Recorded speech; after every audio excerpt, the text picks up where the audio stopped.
पहला अभी लिखेंगे प्रकाश के परावर्तन में सबसे पहला परिभाषा हमको जानना है कि सबसे पहले प्रकाश क्या है। तो लिखिए तो प्रकाश, प्रकाश देके तीर खींचिए।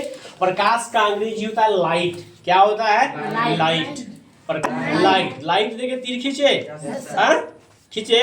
तो लिखिए सबसे पहले प्रकाश वह बाह्य, लिखो प्रकाश वह बाह्य भौतिक कारक है।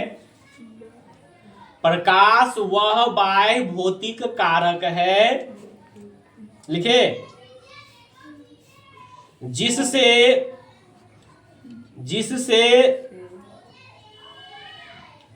प्रकाश वह बाह्य भौतिक कारक है जिससे हमें किसी वस्तु को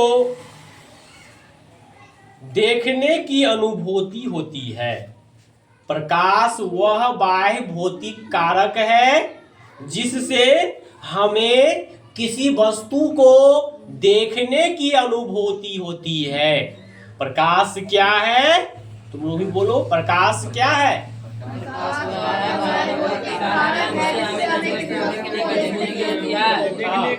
प्रकाश वह बाह्य कारक है, बाह्य कारक है जिससे हमें किसी वस्तु को देखने की अनुभूति होती है। प्रकाश के कारण ही हमें कोई वस्तु दिखता है। अगर प्रकाश नहीं रहेगा तो कोई वस्तु दिखाई देगा जी?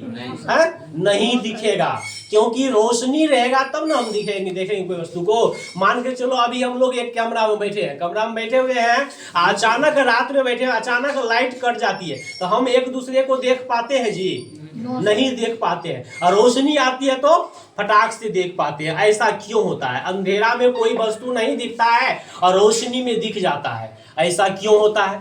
कभी इसके बारे में सोचे हैं? तब क्यों दिखता है कोई वस्तु?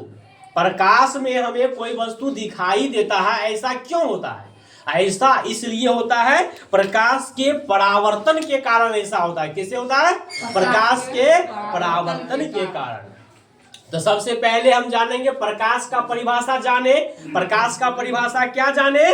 प्रकाश वह बाह्य भौतिक कारक है जिससे हमें कोई वस्तु को देखने की अनुभूति होती है ना।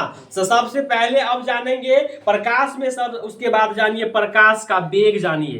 प्रकाश का वेग कितना होता है पता है?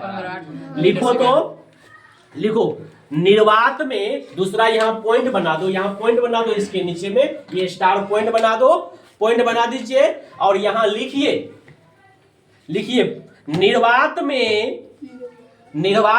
प्रकाश का वेग, क्या लिखे हैं? निर्वात में प्रकाश का वेग लिखे।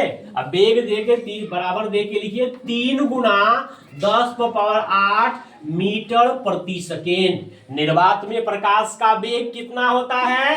3 गुना 10⁸ मीटर प्रति सेकेंड होता है। निर्वात में प्रकाश का वेग कितना होता है? 3 गुना 10⁸ मीटर प्रति सेकेंड होता है। ठीक है, इसके बाद एक और पॉइंट लिख लीजिए, यहाँ पे नीचे में फिर स्टार बनाइए और फिर पॉइंट लिखिए प्रकाश एक विद्युत चुंबकीय तरंग भी है। प्रकाश एक विद्युत चुंबकीय तरंग भी है। प्रकाश एक विद्युत चुंबकीय तरंग भी है, लिखे। हाँ, प्रकाश एक विद्युत चुंबकीय तरंग भी है, लिख लिए। इसके बाद आगे लिखिए किरण। अब हम लोग जानेंगे, अगला पॉइंट बनाएंगे किरण। किरण, किरण का अंग्रेजी क्या होता है? रे होता है। क्या होता है? रे। किरण का अंग्रेजी होता है रे, लिखे। किरण देके तीर खींचिए, लिखे। तो इसमें लिखिए प्रकाश के गमन पथ की दिशा को, प्रकाश के गमन पथ की दिशा को किरण कहते हैं। प्रकाश के गमन पथ की दिशा को किरण कहते हैं, लिखे। प्रकाश के गमन पथ की दिशा को क्या कहते हैं? किरण कहते हैं। तो किरण का एक ऐसे बना दीजिए पिक्चर, ठीक है, ऐसे बना दीजिए। ये हो गया प्रकाश के गमन पथ की दिशा। प्रकाश के गमन पथ की दिशा को क्या कहते हैं? किरण कहते हैं। तो अभी हम लोग पढ़ रहे हैं किरण के बारे में। क्या पढ़ने जा रहे हैं? किरण के बारे में। किरण क्या है? किरण का अंग्रेजी होता है रे, और किरण है क्या? तो प्रकाश के गमन पथ की दिशा को किरण कहते हैं। प्रकाश के गमन पथ की दिशा को क्या कहते हैं? किरण कहते हैं। प्रकाश के गमन पथ की दिशा को क्या कहते हैं? किरण कहते हैं। क्लास में सारा कुछ याद हो जाना चाहिए। इतना बार रिपीट कर रहे हैं। रिपीट करने का एक ही मकसद है मेरा कि आप लोग को क्लास के दरमियान ही सारा पढ़ाया हुआ बात, सारा कुछ याद हो जाना चाहिए। इसके बाद है प्रकाश पुंज। इसके बाद क्या है? प्रकाश पुंज। लिखो तो, प्रकाश पुंज लिखे। प्रकाश पुंज या इसको किरण पुंज भी कह सकते हैं। प्रकाश पुंज या किरण पुंज एक ही चीज है। प्रकाश पुंज या किरण पुंज। जल्दी से हेडिंग कीजिए, प्रकाश पुंज या किरण पुंज। तो अभी हम लोग जानेंगे प्रकाश पुंज। प्रकाश पुंज जिसका दूसरा नाम क्या है? किरण पुंज। और इसको अंग्रेजी में क्या कहते हैं? बेम ऑफ लाइट। क्या कहते हैं इसको अंग्रेजी में? बेम ऑफ लाइट। तो चलिए लिखिए प्रकाश पुंज का परिभाषा लिखिए। लिखो तो, किरणों के समूह को, लिखो, किरणों के समूह को प्रकाश पुंज कहते हैं। प्रकाश पुंज किसे कहते हैं? तो इसका आंसर हो जाएगा किरणों के समूह को प्रकाश पुंज कहते हैं। ठीक है, लिखिए प्रकाश पुंज हो गया। किरणों के समूह को क्या कहते हैं? प्रकाश पुंज। अगला हेडिंग बनाइए यहाँ पे, फिर हेडिंग बनाइए, तो फिर हेडिंग बनाइए। लिखो प्रकाश पुंज के प्रकार।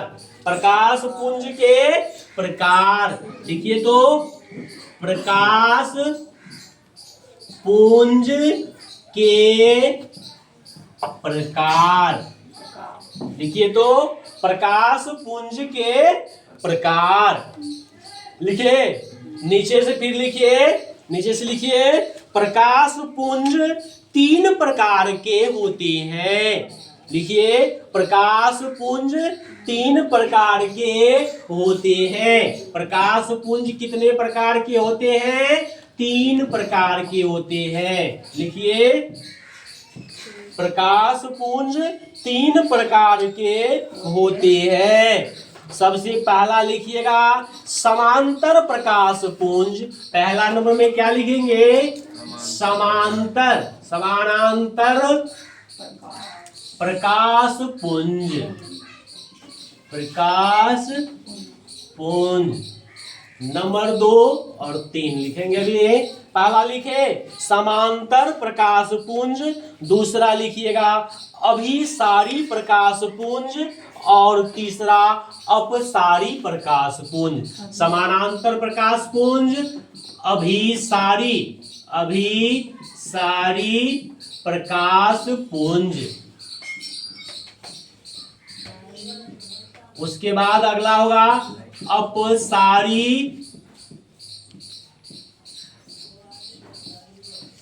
प्रकाश पुंज। तो यहां हम लोगों ने अभी देखा, अभी पढ़ा कि प्रकाश पुंज कितने प्रकार के होते हैं। तो प्रकाश पुंज 3 प्रकार के होते हैं। नंबर 1 समानांतर प्रकाश पुंज, और नंबर 2 अभिसारी प्रकाश पुंज, अपसारी प्रकाश पुंज।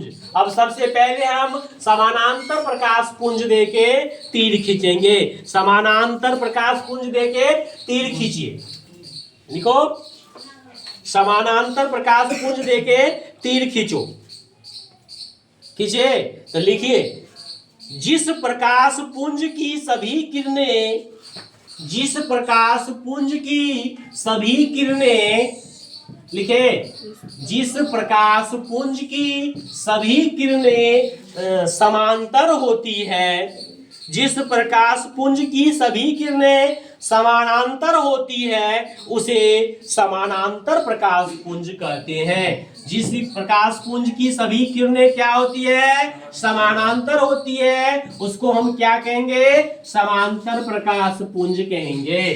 का फिगर बना लो, जैसे ये एक फिगर बना रहे हैं हम समानांतर प्रकाश पुंज का। इसका ये हुआ सब किरणों, इसका जो है समांतर है ना, सीधी रेखा में गमन कर रही है ना सब किरण, तो ये क्या हो गया, समांतर प्रकाश पुंज हो गया। ये कौन सा प्रकाश पुंज हुआ, समानांतर प्रकाश पुंज।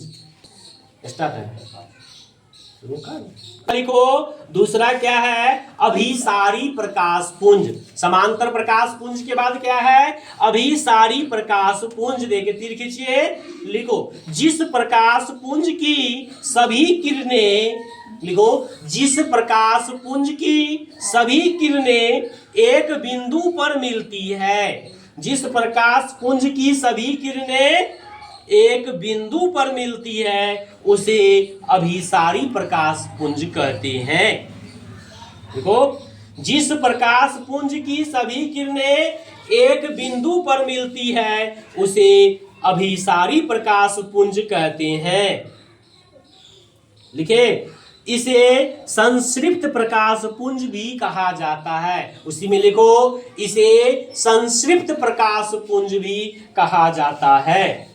ठीक है, तो इसमें क्या है, अभिसारी प्रकाश पुंज में जिस प्रकाश पुंज की सभी किरणें क्या होता है, एक बिंदु पर आकर मिलता है। कैसे, तो जैसे मान लो ये बिंदु हो गया, इधर से प्रकाश आके यहाँ मिला, इधर से प्रकाश आके यहाँ मिला, इधर से प्रकाश आके क्या हुआ, इस पे मिला, है ना, तो ये क्या हो गया, अभिसारी प्रकाश पुंज हो गया। इस प्रकाश पुंज की सभी किरणें क्या हुआ, एक बिंदु पर आकर मिलती है ना, तो जिस प्रकाश पुंज की सभी किरणें एक बिंदु पर मिलती है उसको क्या कहते हैं, अभिसारी प्रकाश पुंज कहते हैं। उसको क्या कहते हैं, अभिसारी प्रकाश पुंज कहते हैं। नंबर 3 आगे चलिए, आगे 3 नंबर का दो, अपसारी प्रकाश पुंज। तीसरा लिखो, अपसारी प्रकाश पुंज। नंबर 3 लिखिए, अपसारी प्रकाश पुंज। लिखे, तीर खींचिए, अपसारी प्रकाश पुंज।